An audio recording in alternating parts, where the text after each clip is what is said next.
12 life cheat codes बताने जा रहा हूँ इस वीडियो के अंदर, जो हर किसी लोगों को पता होना चाहिए, क्योंकि ये लाइफ की ऐसी छोटी छोटी चीज़ें हैं जो बहुत सारे लोग इग्नोर कर देते हैं। तो मेक श्योर ये वीडियो आपको शुरू से लेकर लास्ट तक देखनी है। पहली चीज़ है, if you are always the smartest in the room, get out of that damn room. ऐसा क्यों बोलते हैं कि अगर आप उन सारे लोगों के साथ हो जहाँ पर आप ही सबसे ज़्यादा स्मार्ट हो, तो आपको वहाँ पर नहीं रहना चाहिए। ऐसा इसलिए बोलते हैं क्योंकि तब आप फिर कुछ सीख ही नहीं पाओगे। आपको ये लगेगा कि यार इन सबके बीच में तो मैं ही सबसे ज़्यादा समझदार हूँ, मैं ही सबसे ज़्यादा ज्ञानी हूँ, तो मुझे इनसे क्या सीखने की क्या जरूरत है। आप देखो जितने भी महान लोग हुए, जितने भी फेमस लोग हैं, वो सारे के सारे अपने आसपास उन जैसे लोगों को अपने साथ रखते हैं जो उनसे ज़्यादा स्मार्ट है। Warren Buffett, Bill Gates, Rakesh Jhunjhunwala, ये सारे जितने भी बुद्धिजीवी होते हैं, ये हमेशा उन लोगों के साथ रहते हैं जिनसे उनको कुछ सीखने को मिले। तो हमेशा अपने सर्कल में, उस सर्कल में रहना जहाँ पर आपको अपने से बड़े से, जिसके पास ज़्यादा नॉलेज है, जिसके पास ज़्यादा टेक्निकल स्किल्स है, उनके साथ रहो ताकि आपकी भी ग्रोथ होए। ऐसा नहीं है कि आप ही सबसे ज़्यादा ज्ञानी बने जा रहे हो कि यार मुझे तो सब कुछ आता है, मुझे अब किसी से सीखने की क्या ज़रूरत है। तो ये वाला एटीट्यूड नहीं होना चाहिए आपके अंदर। You should always have the learning ability. आपके पास लर्निंग हैबिट हमेशा होनी चाहिए, आपके पास एबिलिटी होनी चाहिए कि यार मैं कंटिन्यूस सीखता रहूँ। डॉक्टर APJ अब्दुल कलाम ने भी ये बोला है कि उन्होंने तो बच्चों को ओज दिलाई थी एक सेमिनार के अंदर कि कसम खाओ कि आपको कंटिन्यूस नॉलेज एक्वायर करनी है। Don't chase mentors, do something get their attention. कभी भी मेंटर को चेज मत करो, आप कुछ ऐसा करो ताकि आपके पास लोग आए, फिर आप उनको अपना मेंटर बनाओ। तो हमेशा आपको ऐसा नहीं करना कि यार मैं इससे भी कुछ सीख रहा हूँ, इससे भी कुछ सीख रहा हूँ, इसको भी चेज कर रहा हूँ, ये भी मेरा गुरु है, वो भी मेरा गुरु है, इनसे भी। भाई आपको अपने अंदर कुछ ऐसी चीज़ लानी पड़ेगी जिससे आप लोगों को अट्रैक्ट करो, ठीक है। थर्ड पॉइंट है, every Friday write down 3 lessons from your week, afterwards fix the biggest mistake. देखो कितनी बढ़िया लाइन बोली गई है कि हर हफ्ते के लास्ट में आप फ्राइडे को, सैटरडे को, आप कभी भी अपनी डायरी में लिखो कि 3 ऐसी कौन सी मिस्टेक थी जो मैंने करी है और उसको मैं आगे कैसे करेक्ट करूँगा। इससे पता लगेगा कि आपका जो लास्ट वीक गया है, आपकी कितनी ग्रोथ हुई है, आपने क्या मिस्टेक्स करी है, आपने क्या अच्छी चीज़ें करी है, आपने क्या अच्छा सीखा है। तो ये आपकी ट्रैक होती है कि आप अपनी परफॉर्मेंस को किस तरीके से ट्रैक कर रहे हो। इससे आपकी ग्रोथ भी होती है कि आने वाले टाइम में आपने अब ये जो मिस्टेक करी है, अब मैं ये मिस्टेक नहीं करूँगा। When someone follow up with you, reply fast. Nobody does, and it builds trust instantly. देखो कितनी अच्छी बात बोली है। हालांकि ये चीज़ भी मैंने ऑब्जर्व करी है प्रोफेशनल लाइफ के अंदर भी। जब भी हम कोई भी एक किसी को मैसेज करते हैं, कुछ चीज़ हमें इन्फॉर्मेशन लेनी होती है, तो हमेशा ना जो सामने वाला है ना, वो इंस्टेंट रिप्लाई नहीं करता है। तो फिर ना ऐसा परसेप्शन आता है सामने वाले के पास, यार ये बंदा तो मेरे मैसेज को रिप्लाई ही नहीं कर रहा है, ये तो फिर ना ट्रस्ट जो होता है ना, वो ख़त्म ही हो जाता है, वो बिल्ड ही नहीं हो पाता है ट्रस्ट। तो इसलिए कभी भी जब आपको कोई मैसेज करे, जब आपके टेबल पे कोई आए, आपसे कोई चीज़ पूछे, तो आपको इंस्टेंटली रिप्लाई देना चाहिए। इससे क्या होता है, आपका ट्रस्ट बिल्ड होता है। और ये चीज़ मैं वर्क प्लेस के अंदर नहीं कह रहा, ये हर जगह एप्लीकेबल होती है।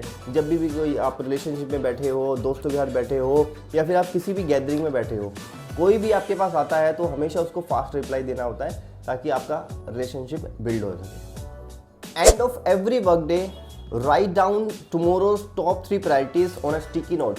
क्या बात है, मतलब मेरा तो ये हिसाब होता है कि जब मैं ऑफिस से निकलता हूँ तो मैं अगले दिन में मुझे क्या करना है, उसका जो एजेंडा है वो मैं पहले से ही लिख के रखता हूँ ताकि मुझे क्लैरिटी रहे कि अगले दिन मुझे ऑफिस में आके क्या करना है।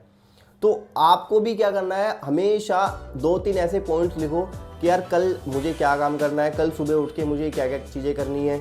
इससे क्या होगा, आपके पास एक क्लियर माइंडसेट होगा कि हाँ मेरा कोर्स ऑफ एजेंडा क्या है, मेरा मैनिफेस्टो क्या है, मुझे कल क्या करना है। आप यानी कि किसी ने कुछ काम दे दिया आपको, आपने वो भी कर लिया, किसी ने कुछ और दे दिया वो भी कर लिया, मीटिंग आ गई ये भी कर लिया, वो भी आपके एक काम है, बट आपको पहले से ही अपनी प्रायोरिटी सेट करनी पड़ेगी कि सबसे पहले मुझे काम क्या क्या करना है। जो छठा पॉइंट है वो वर्क प्लेस के अंदर बहुत ज़्यादा यूज़ होता है। कम्युनिकेशन करने का ना एक तरीका होता है। सबसे पहले आप कम्युनिकेट करो वॉइस मैसेज के थ्रू, कि आप उसको कि आप उसकी सीट के पास जाके बोलो कि hey this thing I need from you, hey this is something that I require from your side and this is something you need to do. तो आपको उसके पास जाके वॉइस मैसेज के थ्रू, मतलब आपको वर्बली कम्युनिकेट उसको करना है। अगर वो वर्बली भी जवाब नहीं दे रहा तब फिर आपको क्या करना है, टेक्स्ट मैसेज पे करना है, ताकि आपकी वो चीज़ें डॉक्यूमेंट हो जाए। कि कल को ये ना हो कि यार तुमने तो मुझे बोला था लेकिन तुमने तो मुझे लिख के नहीं दिया, मैं तो भूल गया।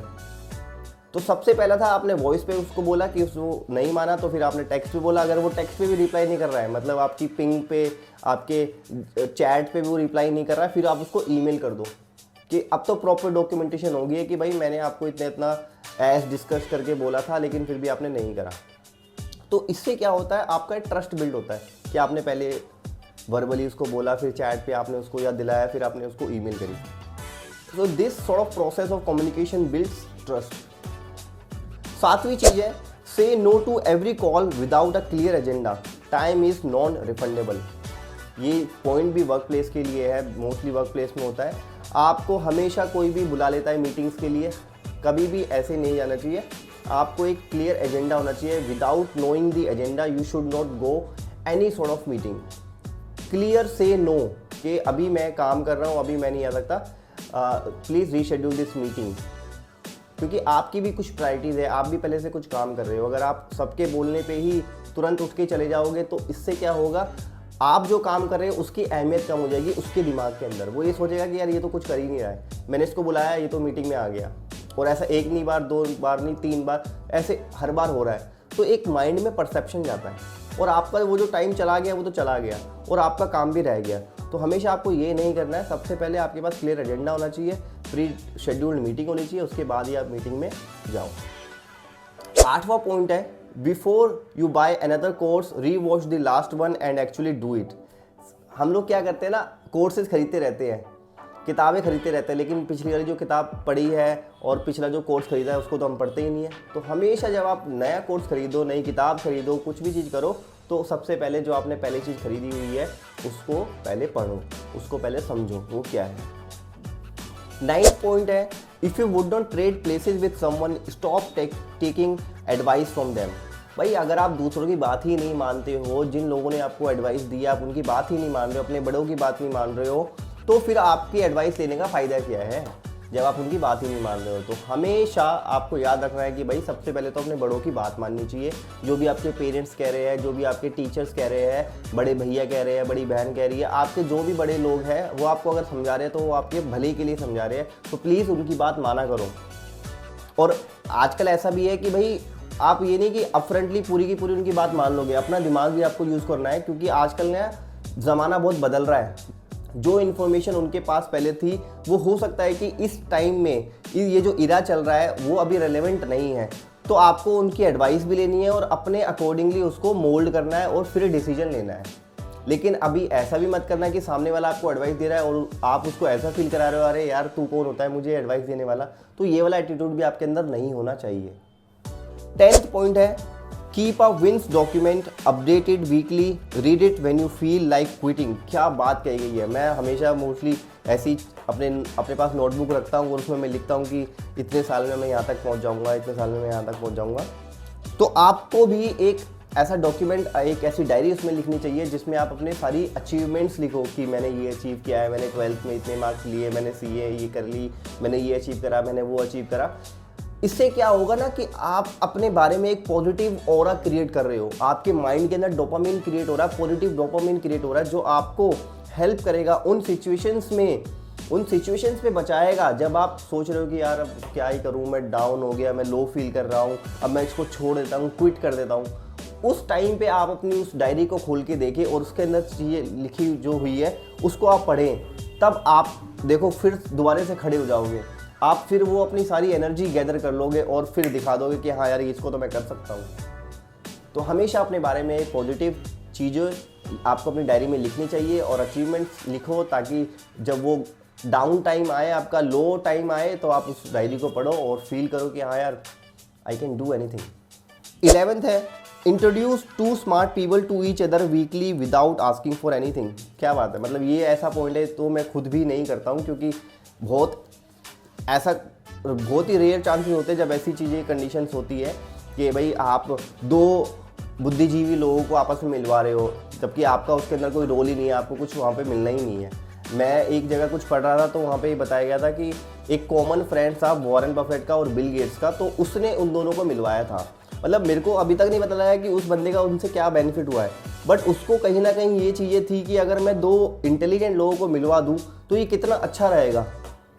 तो ये शायद मुझे लगा था कि यार अब वो चीज़ें मुझे समझ में आ रही है कि हाँ लोग बाग ऐसा क्यों करते हैं, ताकि फिर आपकी भी उसके अंदर इन्वॉल्वमेंट होती है, आप भी फिर उन दोनों लोगों से कुछ ना कुछ सीखते हो।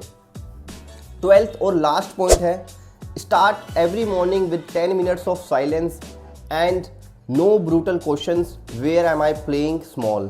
क्या बात की गई है, एक बार दोबारा से रिपीट कर रहा हूँ मैं। Start every morning with 10 minutes of silence and 1 brutal question. आपको अपने आप से एक ब्रूटल क्वेश्चन पूछना है, where am I playing small. मतलब आजकल तो क्या होता है, सुबह उठने के बाद सबसे पहले लोग अपना फ़ोन चेक करते हैं, अलार्म बंद करते हैं, फ़ोन में देखते हैं किसका मैसेज आया है, इंस्टाग्राम पे रील्स स्क्रॉल करने लग जाते हैं। तो वो आपको नहीं करना है। मॉर्निंग का टाइम ऐसा होता है जो वो आपका टाइम होता है, आप अपने आप को देते हो। हमेशा अपने फ़ोन को दूर रखो और 10 मिनट साइलेंस में बैठो, मेडिटेशन में बैठो और अपने आप से ये पूछो कि यार मैं कौन सा ऐसा एरिया कि जहाँ पे मैं कुछ काम नहीं कर पा रहा हूँ, मतलब मेरे को ये काम मिला था, मैं ये काम नहीं कर पा रहा हूँ, मैं इस एरियाज़ में लैग कर रहा हूँ, ये मेरे से काम नहीं हो पा रहा है। तब वहाँ से जब आप चीज़ें एनालाइज करोगे ना, सेल्फ रियलाइज़ करोगे, तब वहाँ से आपकी गेम बदलना स्टार्ट हो जाएगी। आपकी गेम वहीं से बदलना स्टार्ट हो जाएगी, क्योंकि आप सेल्फ रियलाइज़ ही नहीं करते थे पहले। आपने कभी अपने बारे में सोचा ही नहीं है, क्योंकि आपको टाइम ही नहीं मिला। आप दूसरों के बारे में सोच रहे हो कि यार सामने वाला तो ऐसा है, ये ऐसा करता है, ये वैसा करता है, इसने ये बुरा करा, इसने ये अच्छा करा। आप अपने ऊपर आपका ध्यान ही नहीं था। तो जब आप ये चीज़ें करना स्टार्ट करोगे तो फिर आप देखोगे कि आपकी लाइफ जो यहाँ थी वो यहाँ से यहाँ पहुँच जाएगी। Thanks for watching this video. अगर ये वीडियो आपको पसंद आई हो तो अपने दोस्तों के साथ ये वीडियो शेयर कीजिए और कमेंट कीजिए अपने व्यूज़। आपको इन लाइफ चीट कोड्स में से कौन सा कोड सबसे ज़्यादा अच्छा लगा।